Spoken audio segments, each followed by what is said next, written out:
ఓకేనా? ఈరోజు ఆంధ్ర రాష్ట్రంలోనే కాదు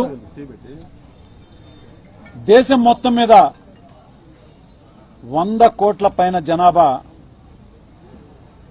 నివ్వెరపోయేటువంటి ఒక అబద్దాన్ని గత కొన్ని నెలలుగా ఈ ఆంధ్ర రాష్ట్రంలో ఉన్నటువంటి కూటమి ప్రభుత్వం చేస్తున్నటువంటి దుష్ప్రచారం, దానికి అన్ని రకాలుగా గత ప్రభుత్వంలో ఉన్నటువంటి వైఎస్ఆర్ కాంగ్రెస్ పార్టీ మీద వేసినటువంటి బురద, ఆ బురద చల్లినటువంటి దాన్ని పూర్తిగా క్లారిటీ ఇచ్చే విధంగా సిట్ తన రిపోర్ట్ ఇచ్చింది. ఇది డైరెక్ట్ గా సిట్ రిపోర్ట్ ఇవ్వలేదండి. ఎందుకంటే సిట్ ఎప్పుడూ కూడా ప్రభుత్వం యొక్క కనుసన్నల్లోనే ఉంటది కాబట్టి దానిలో గత ప్రభుత్వం వాళ్ళు సిబిఐ వాళ్ల దర్యాప్తును కూడా దానికి జత చేర్చి ఆ యొక్క రిపోర్ట్ ని క్లారిటీ ఇవ్వడం జరిగింది. అంత స్పష్టంగా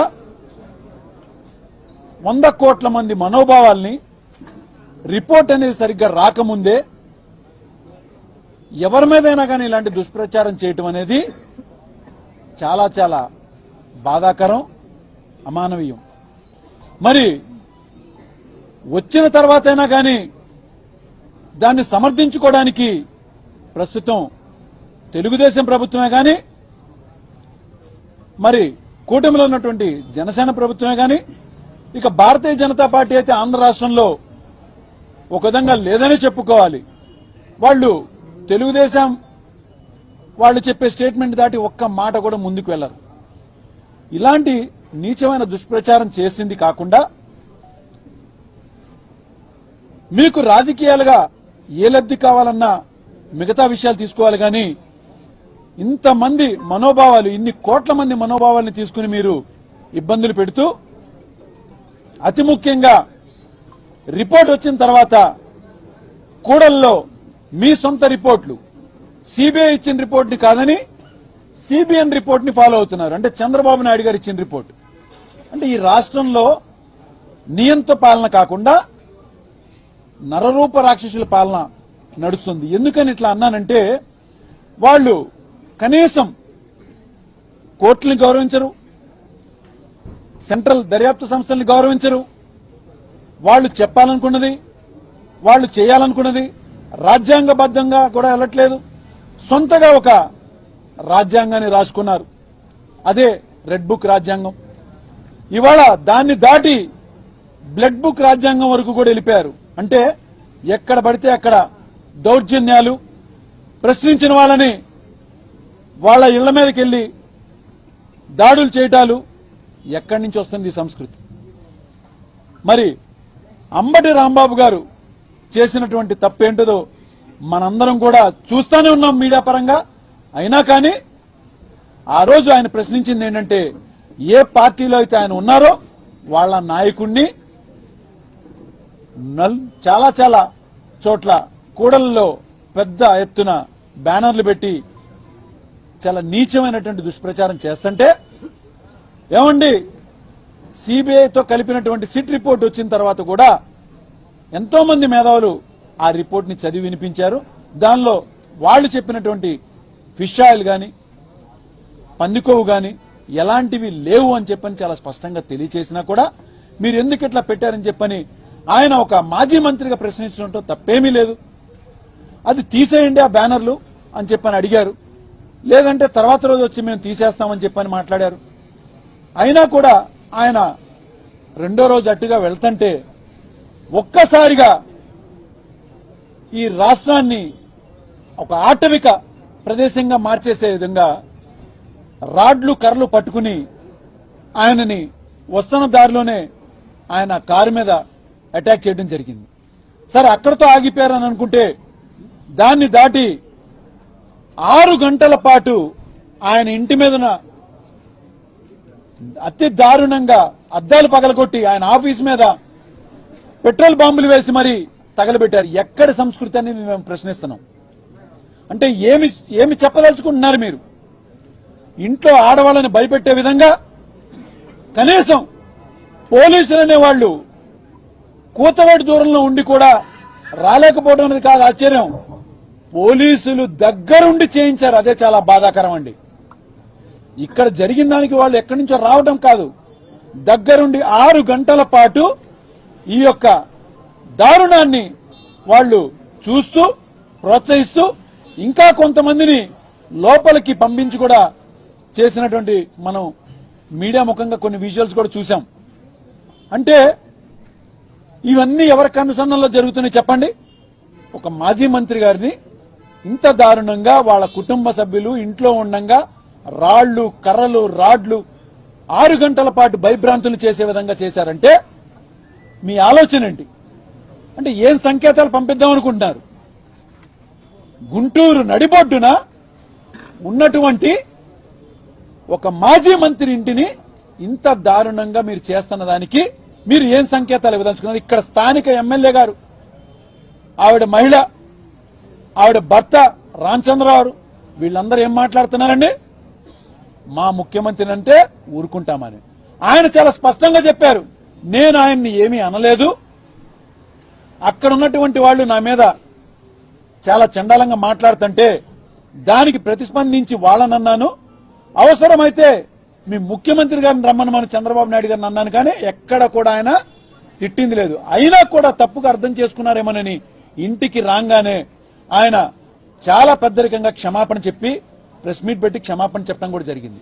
అయినా కూడా మీరు ఇంత దారుణానికి ఒడిగట్టారంటే మీరు ఏం సంకేతాలు పంపించదలుచుకున్నారని నేను అడుగుతున్నాను.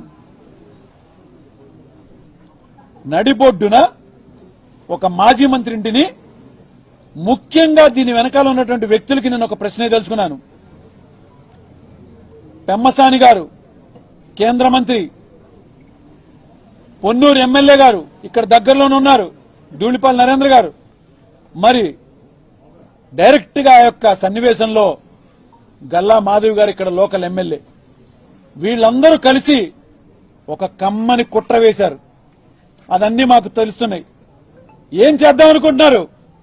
ఏమిటి మీ ధైర్యం? నడిబొడ్డునున్నటువంటి ఒక కాపు నాయకుడు ఇంటి మీదకి వచ్చి మీరు దౌర్జన్యం చేసి మేము చాలా ధైర్యవంతులం అని చెప్పాలనుకుంటున్నారు. మీ ధైర్యం రావడానికి కానీ మీరు అధికారంలో రావడానికి కానీ కాపులు సహకరించలేదని నేను చాలా స్పష్టంగా ప్రశ్నిస్తున్నాను. మేము లేకుండా మీరు అధికారంలోకి వచ్చారా? గత 40 ఏళ్లుగా ఈ యొక్క అవమానాలు, ఈ యొక్క ఇబ్బందులు మాకు రంగా గారు చనిపోయిన దగ్గర నుంచి కూడా మేము పడుతూనే వస్తున్నాం. మీరు ఎలక్షన్ టైంకి వస్తున్నారు, బర్తిలాడుతున్నారు, ఓట్లు వేయించుకున్నాక మా నెత్తి మీద ఎక్కి మీరు నాట్యం చేస్తున్నారు.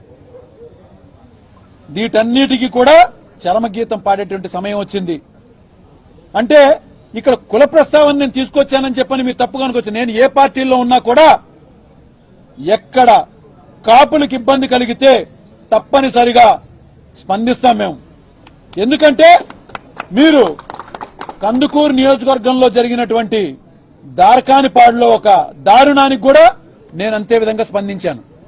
అది ఏ పార్టీ అయినా కానీ, వాళ్ళు తెలుగుదేశం సంబంధించిన వాళ్ళు, అదే ఒకళ్ళ జనసేనలో వాళ్ళకి కానీ ఎవరికైనా జరిగితే కూడా తప్పనిసరిగా మేమందరం కూడా నిలబడేటువంటి వ్యక్తులమే. ఇవాళ ఎందుకు ఈ యొక్క ఘటనని ఒక కాపు నాయకుడు ఇంటి మీద జరిగిందని చెప్పని ఎందుకు ఇంత స్పష్టంగా తీసుకురావాల్సి వస్తుందంటే, ఇంతమంది చుట్టూ ఉన్నటువంటి ఒక సెంట్రల్ మినిస్టర్ కానీ ఈ ఎమ్మెల్యేలు కానీ ఏమీ చేయలేమనే కదా ధైర్యం మీకు. చెప్తున్నా, మీకు గతాలు మర్చిపోయి ఉండుంటారేమో, ఒక్కసారి గుర్తు చేయదలుచుకున్నాను. 1988 కాపుల నుంచి ఎదుగుతున్నటువంటి పేద ప్రజల అండతో ఒక కాపు నాయకుడిని కూడా ఆ రోజున వంగవీటి మోహన్ రంగా గారిని కూడా ఇంతే ఇదిగా, ఇంతే కక్షపూరితంగా చంపారు. దాని యొక్క పర్యవసానం ఎక్కడికి వెళ్ళింది? 89లో మీరు అధికారాన్ని కోల్పోయారు. అవునా కాదా? ఇంకొక రెండో ఉదాహరణ చెప్తున్నా. 2016లో 14లోనేమో మీరు ఏదో కాపులకు చేస్తామని బూటకపు మాటలు చెప్పి 2016లో చేయలేదని దాన్ని నిలదీసినటువంటి ముద్రగడ గారిని, వాళ్ళ కుటుంబాన్ని కూడా ఇంతే దారుణంగా మీరు చిత్రహింసలు పెట్టారు. దాని పర్యవసానం 2019లో అధికారాన్ని కోల్పోయారు. ఇవాళ మళ్లీ మాకు కాపులు అండలేందే మేము అధికారంలోకి రాలేమని చెప్పని మా ఇళ్ల చుట్టూ తిరిగి మాయమాటలు చెప్పి కొంతమందిని మభ్యపెట్టి మళ్ళా తిరిగి అధికారంలోకి వచ్చారు. మొన్న వచ్చి ఇవాళ అంబటి రాంబాబు గారింటి మీద చేసినటువంటి దాడి రేపు రాసి పెట్టుకోండి 2029లో మీరు అధికారాన్ని కోల్పోతున్నారని చెప్పని ఈ కూటమి ప్రభుత్వానికి స్పష్టంగా తెలియజేస్తున్నారు. దీన్ని బట్టి చూస్తే ఎక్కడ ఏ సంవత్సరం మీరు అధికారంలోకి వచ్చి మీరు కాపుల యొక్క ఇళ్ల మీద దౌర్జన్యం చేసిన వెంటనే కూడా ఆ తర్వాత వచ్చే ఎలక్షన్స్ లో మీరు అధికారాన్ని కోల్పోయారు.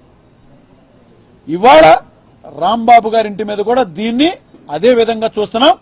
అంబటి రాంబాబు గారిని ఇక్కడ నడిబొడ్డున ఇంట్లో ఉంచి గుంటూరు మధ్యలో మేమేదో దౌర్జన్యం చేసేశాం అని చెప్పని గల్లా మాధవి గారు, గల్లా రామచంద్రరావు గారు గల్లా ఎగరేస్తున్నారు. చెప్తున్నాం, పాత జ్ఞాపకాలను ఒకసారి గుర్తు తెచ్చుకోమని ఒక్కసారి చెప్తున్నాం. రెచ్చగొట్టకండి, రెచ్చగొడితే ఒక్క క్షణం మేము కన్నెర చేస్తే ఒక్క క్షణం పట్టదు మీ ఇళ్లు గాని అవి గాని ధ్వంసం చేయడానికి. మాదా సంస్కృతి కాదు. కానీ రెచ్చగొడితే గాజులు తొడుక్కునైతే మాత్రం కూర్చోలేదని చెప్పని చాలా స్పష్టంగా తెలియజేస్తున్నాను. ఆయన్ని రాంబాబు గారిని కేవలం ప్రశ్నించినందుకే 35 కేసులు పెట్టారు.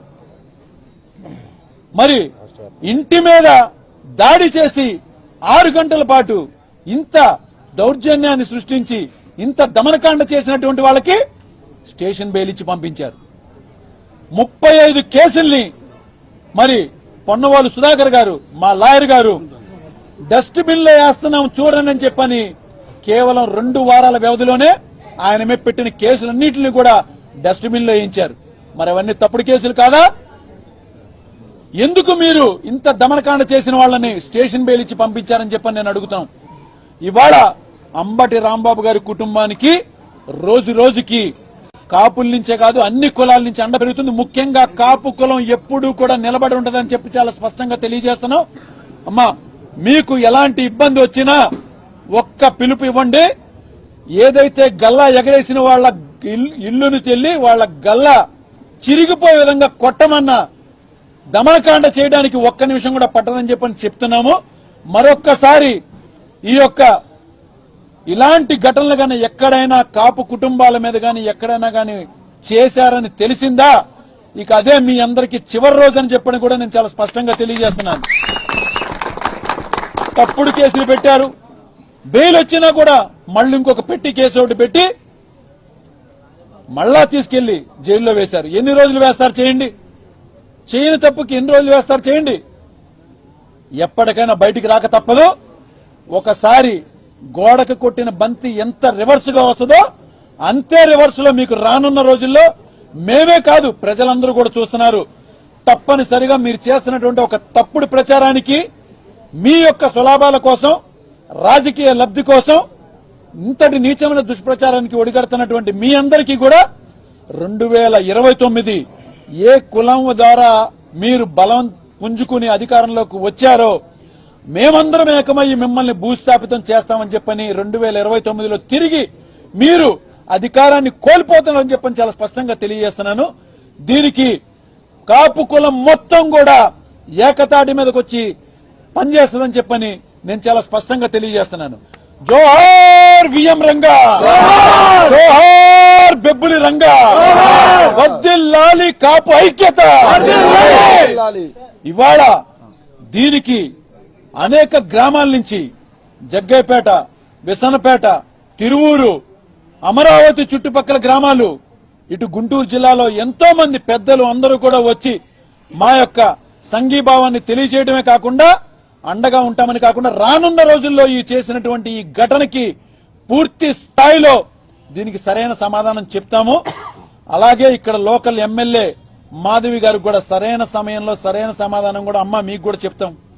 తొందర ఏం పడద్దు. మీరే ఎగరేసినటువంటి గల్లాకి ఏం చేయాలో ఎలా సమాధానం చెప్పాలో తప్పనిసరిగా మేము చేసి చూపిస్తాం. వేచి ఉండండి. కూటమి ప్రభుత్వంలో పవన్ కళ్యాణ్ ఉన్నారు కాబట్టి ఆయనతో మేము కాపులంతా నడుస్తాం. వైసీపీ నడవన్న ఒక సంకేతాన్ని పంపిస్తున్నారు. ఇక్కడ నేను మాట్లాడింది కూడా మీకు ఇందాక చెప్పానండి. నేను ప్రతి ఒక్క మనిషి ఇక్కడ ఉన్నటువంటి వాళ్ళందరూ కూడా ఒక్కొక్క పార్టీలో ఉన్నాళ్లే. కానీ ఇవాళ మేము స్పందించినటువంటి దానికి జనసేన వాళ్ళకి కూడా ఇలాంటి పరిస్థితి వచ్చినా కూడా మేము కంపల్సరీ నిలబడతాం. తెలుగుదేశంలో ఉన్నటువంటి వాళ్ల మీద లక్ష్మీనాయుడు, పవన్, భార్గవ, దార్కానిపాడు కందుకూరు నియోజకవర్గంలో జరిగినప్పుడు కూడా మేమందరం నిలబడి ఉన్నాం. మీరు గమనించుకుంటారు.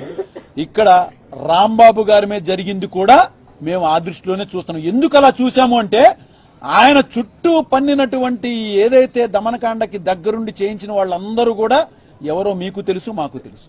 దీని వెనకాల ఉన్నటువంటి ప్రభుత్వం ఏదైతే కూటమిలో ముఖ్య పాత్ర పోషిస్తున్నటువంటి కూటమిలో ఎవరయ్యా అంటే తెలుగుదేశం పార్టీ. మరి పవన్ కళ్యాణ్ గారు అండ చూసుకుని చేస్తున్నారంటున్నారు. అసలు పవన్ కళ్యాణ్ గారికి కూటమిలో గుర్తింపు ఎక్కడుందని చెప్పని నేను చాలా స్పష్టంగా అడుగుతున్నాను. ఇవాళ మోడీ గారు 2వ దశ వచ్చినప్పుడు అమరావతికి పవన్ కళ్యాణ్ గారి ఇన్విటేషన్ ఎక్కడుందండి?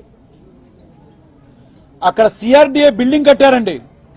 అక్కడ శిలాఫలకం మీద పవన్ కళ్యాణ్ గారి పేరు ఎక్కడుందండి డిప్యూటీ సీఎంగా?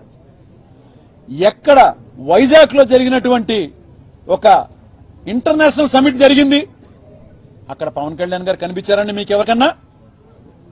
ఇలాగా సరైన అవకాశం ఉన్న ఎక్కడైతే కూటమి గుర్తింపు ఇవ్వాల్సిన చోట పవన్ కళ్యాణ్ గారిని పెట్టకుండా ఇలాంటి వాటికి ఒకవేళ పవన్ కళ్యాణ్ గారిని వాడుతున్నారని అనుకుంటే ఈ కాపులందరూ పవన్ కళ్యాణ్ గారు కూడా వెనక ఉండరండి.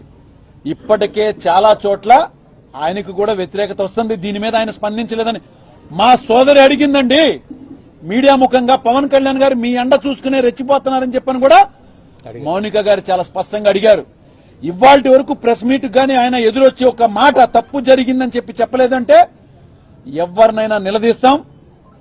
ఆయన కాదు, వాళ్ళ అన్నదమ్ములు మొత్తం కట్టగట్టుకుని వచ్చి ఈసారి గన మీరు కూటమికి సపోర్ట్ ఇవ్వండి అంటే మాత్రం చెప్పాను కదండి. 88 తర్వాత రిజల్ట్ 89లో ఏం జరిగింది, 2016లో ముద్రగడ గారి తర్వాత 19లో ఏం జరిగింది, ఇవాళ ఈ ఘటన తర్వాత 29లో కూడా రిపీట్ అవుతుంది. తప్పనిసరిగా కూటమి అనేది ముఖ్యంగా తెలుగుదేశం పార్టీ తన అధికారాన్ని కోల్పోతుంది అనేది మాత్రం చాలా స్పష్టంగా తెలియజేస్తున్నాం. జోహార్ రంగవటి మోహన్ రంగా గారు.